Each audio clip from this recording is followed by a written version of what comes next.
I think I'm just gonna start recording right before I go into the gym. This feels like the energy that I want to exude in my videos. And right before the gym, like, I'm hyped, okay? Also, before we start, I got a new necklace that says Scorpio.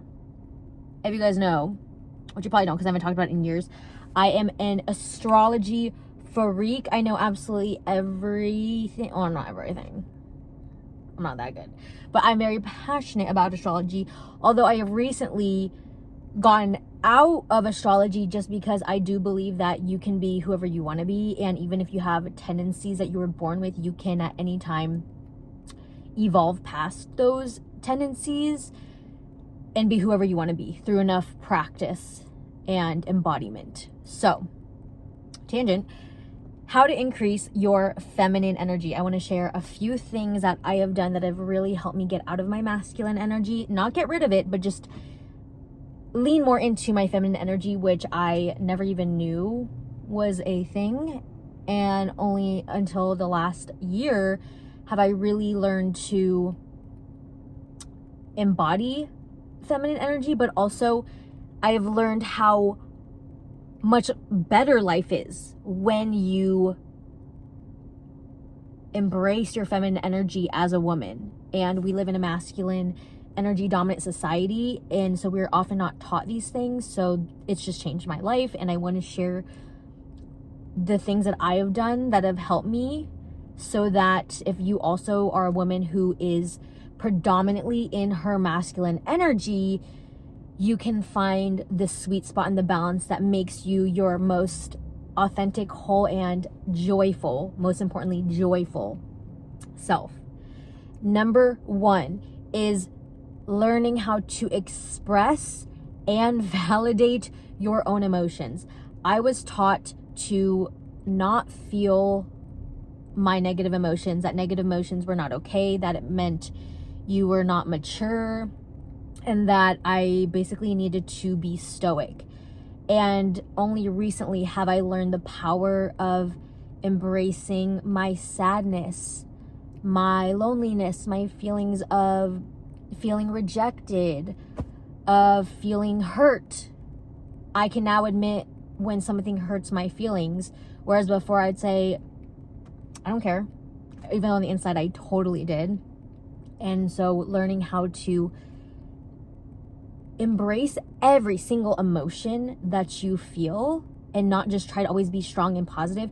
Embrace all of your emotions, feel all of your emotions, because what happens is when you don't feel your emotions and you repress them, it's going to come back later through emotional eating, binge drinking, smoking, whatever your vice may be, or a mental breakdown, whatever your thing is. The repressed emotions that you don't feel will come back later. So learning how to feel them in the moment without shifting the blame on other people, without complaining, but just saying, you know what, this is how I feel right now, and that's okay. And sending yourself so much love and compassion and allowing yourself to feel all of your feels, I am telling you right now, will allow those emotions to move through you so much more quickly. And you'll be able to be your happiest and most joyful, authentic, whole self without feeling like you're always blocked, or that you, again, are on the verge of a mental breakdown, or you constantly find yourself numbing yourself with food or alcohol and you don't know why. It's because you're repressing the emotions you're not allowing yourself to feel. And so when we allow ourselves to feel the full range of human emotions, I'm telling you right now, and you don't make it wrong, you don't make it bad, you don't tell yourself, I shouldn't feel this way, what's wrong with me? You're just like, I am a human being, and it's okay for me to feel these things. Even if those emotions and feelings don't make sense or aren't valid, it's not about making sense. It's about just allowing yourself to feel what comes up. Again, because when you allow yourself to feel it and sit in it and be compassionate and loving with yourself as you feel those emotions, they leave your body. And if you've ever had a good cry, you know what this feels like, where you just cry and you feel so much better. And you're like, oh, now I'm not even sad anymore. That's what happens when you embrace your sadness, your anger, your hurt, your jealousy, your whatever it may be. So for me, allowing myself to actually feel my emotions has been a game changer, especially because I'm very good at shutting off my emotions. I'm very good at not feeling the negative feelings, because it's not fun in the moment to feel those things. But when you bring love and compassion into it, it is an absolute game changer. That is tip number 1 for how to increase your feminine energy. Tip number 2. Feminine energy lives in your body, in your gut, in your intuition. Masculine energy lives in your head. What I started doing was getting out of the mode of constantly thinking, planning, analyzing, and giving myself days where I allow my body to dictate what I do that day, because I'm very regimented and I love following a to-do list and a schedule. 8 a.m., do this. 8:15, 8:30, 8:35, check. Love that.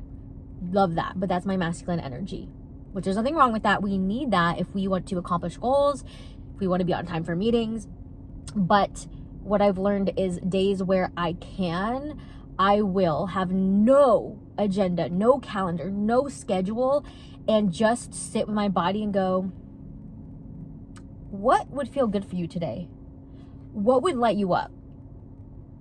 What would bring out your inner child joy and playfulness? And I will randomly go to the movies by yourself, go visit the animal shelter and say hi to the dogs, go call this friend that you haven't talked to in 5 years because she's on your heart. Your body, the more that you ask your body what would light it up and what would feel good and nourish it, you will get answers that your logic could never, your masculine energy could never think of. So giving yourself days or even an hour where you just say, I'm going to have no schedule and I'm going to ask my body what it wants. And maybe it'll say, I actually feel really tight and I just want to do yoga, or I want to dance, or I want to lay on the ground with my dog and just cuddle and pet my dog, right? Those are the things that we never usually don't schedule in our calendar, especially if we're high achievers, we're ambitious, we like to get things done. But those are the things that are going to bring so much more joy to your day. And that joy is going to help fuel the things you need to do with your masculine energy. It's amazing. That's number 2. Number 3 is, and this one was uncomfortable for me too, but dancing. Oh, shoot. Oh my God, I'm getting a call. I really hope that it's still recording. Dancing. And if you are shy and you're like, I just feel so embarrassed taking dance classes, go to YouTube and search the Fitness Marshal, and he will hype you up so much. And you can do the follow along dances in the comfort of your own home. The key is, don't look at yourself in the mirror, because you might look at yourself in the mirror and think, oh God, I look terrible. This is not about judging yourself. It's about getting out of your head and just doing the moves and doing what feels good. And if you're like, I cannot do that move, do your version of it. And it may look completely different. My mom's a great example of this. We will be in Zumba class together and the instructor will be doing one thing and she will be like, she's literally on another planet. She's doing a completely different move, but she's having fun. So the key is, do dance classes, free dance videos on YouTube, or just dance to your favorite song in your car. Ooh, ooh, ooh, ooh, ooh, ooh, ooh, you know? And move in a way that feels good for you. And when you notice your head saying, oh God, I probably look stupid, you're gonna notice that thought and go, I'm not trying to look good, I'm just trying to have fun and move my body because Coach Vivian told me to. And the more that you get into dancing, it's gonna help you get out of the habit of being in your head. And feminine energy thrives when we are dancing, especially when we are moving our hips. Oh, when you do salsa classes or belly dancing or anything that really requires you to move and, I don't know if the word's gyrate your hips, your feminine energy is gonna come alive. Ooh, alive. So those are 3 quick tips that I use and that have changed my life and helped me increase my feminine energy, which ultimately has helped me become a more magnetic woman in every area of my life, with dating, friendships, career, how I show up on video, all of it. So I hope you enjoy, and I will see you in my next pre-gym video. Bye, guys.